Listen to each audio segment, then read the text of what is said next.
বাংলাদেশের আইন এবং অধ্যাদেশ কিভাবে তৈরি করা হয়। আসসালামু আলাইকুম। দেখছেন টিটক্স বাই তৌফিক। আজকে আমাদের এখানে উপস্থিত আছেন সাউথ ইস্ট ইউনিভার্সিটির ল ডিপার্টমেন্টের মেধাবী স্টুডেন্ট SM আসিম নূর ভাই। ভাইয়ের কাছে আমাদের প্রশ্ন, টিটক্সের পক্ষ থেকে ভাইয়ের কাছে আজকে আমাদের প্রশ্ন, সাম্প্রতি সময়ে আমরা দেখতে পাচ্ছি দেশে বিভিন্ন নতুন নতুন আইন প্রণয়ন হচ্ছে এবং বাংলাদেশের আইন কিভাবে তৈরি হয়, নতুন নতুন আইন কিভাবে প্রণয়ন হয়, এই বিষয়গুলো আজকে আমাদেরকে সহজ ভাষায় বুঝিয়ে বলবেন। আসসালামু আলাইকুম সবাইকে। টিটক্সে আমাকে আমন্ত্রণ জানানোর জন্য অসংখ্য ধন্যবাদ। আজকে টিটক্সের পক্ষ থেকে আমাকে প্রশ্ন করা হয়েছে বাংলাদেশের আইন এবং অধ্যাদেশ কিভাবে তৈরি করা হয়। তো আসলে আমরা যেসব আইন মেনে চলি এগুলো একদিনে তৈরি হয় না, এগুলোর পিছনে সাংবিধানিক কিছু ধাপ রয়েছে। তো আমি আজকে এটা নিয়ে আলোচনা করতে এসেছি। তো আমি জানি না আমি কতটুকু গুছিয়ে বলতে পারবো, তবে আমি সর্বোচ্চ চেষ্টা করব স্টেপ বাই স্টেপ এটা আপনাদের সামনে সহজভাবে তুলে ধরার জন্য। তো আইন তৈরির প্রথম ধাপে একটা নতুন আইন তৈরি করতে অথবা পুরাতন আইনকে সংশোধন করতে হলে পার্লামেন্টে প্রথমে একটা বিল প্রস্তুত করতে হয়। তো সেই বিল প্রস্তুত করার পর পার্লামেন্টের অধিবেশনে সেটা উত্থাপন করা হয়।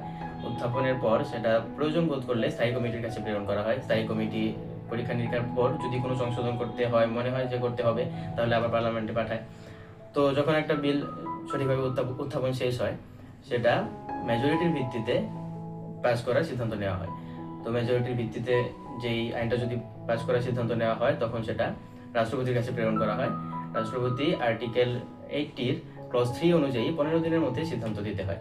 যদি রাষ্ট্রপতি 15 দিনের মধ্যে সিদ্ধান্ত না দেয়, তাহলে এটা অটোমেটিকলি সিদ্ধান্তটা চলে আসে।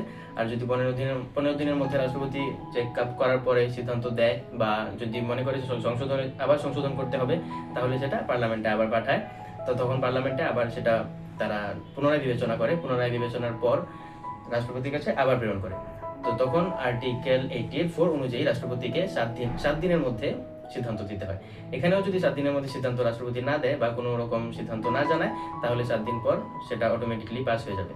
আর যদি রাষ্ট্রপতি সিদ্ধান্ত জানায়, তাহলে তো হবে। তো আইন মোটামুটি এভাবেই 7 দিনের মধ্যে রাষ্ট্রপতির সিদ্ধান্তের মাধ্যমে অথবা অটোমেটিক আইনটা পাস করা হয়। এরপর এটা গেজেট আকারে জনগণের সামনে পাস করা হয়। আর আরেকটা যেটা কথা ছিল অধ্যাদেশ বা অর্ডিন্যান্স, সেটা তো আমি আগে বললাম যে 93 এর মাধ্যমে হয়।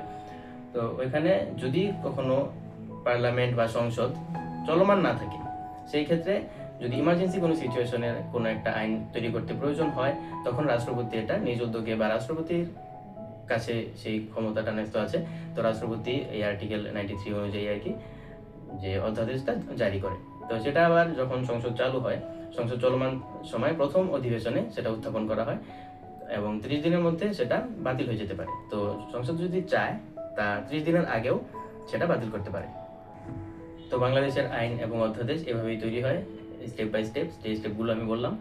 তো আসলে আমি জানি না কতটুকু গুছিয়ে বলতে পেরেছি বা সঠিক বলতে পেরেছি কিনা। আমার যদি কোনো ভুল ত্রুটি হয়ে থাকে, তাহলে আপনারা অবশ্যই ক্ষমা সুন্দর দৃষ্টিতে দেখবেন এবং সেটা অবশ্যই সংশোধন করে দিবেন ইনশাল্লাহ। তো আজকে এ পর্যন্তই। আসসালামু আলাইকুম সবাই।